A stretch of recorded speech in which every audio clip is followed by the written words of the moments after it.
16 май президенти ҷумҳурии Тоҷикистон пешвои миллат муҳтарам Эмомалӣ Раҳмон зимни сафари корӣ ба ноҳияи Данғараи вилояти Хатлон дар деҳоти Корез барои бунёди коргоҳи истеҳсолии дару тиреза ва панелҳои алюминии ҷамъияти дорои масъулияташ маҳдуди Куруши Кабир Индустри санги асос гузошта бо лоиҳаи бунёди ин коргоҳи саноатӣ шинос шуданд.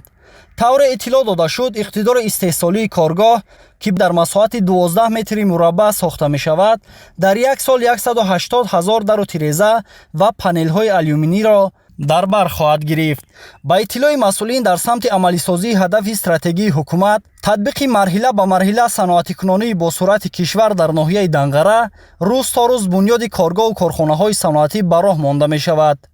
иқдоми мазкур низ дар ҳамин замина рӯи даст гирифта шудааст. дар коргоҳи Куруши Кабир Индустри, ки аз ҷониби соҳибкори ватанӣ Олими Тоҳир амалӣ мегардад, дар оянда имкон аст ки 120 нафар бо кор ва маоши хуб таъмин гарданд.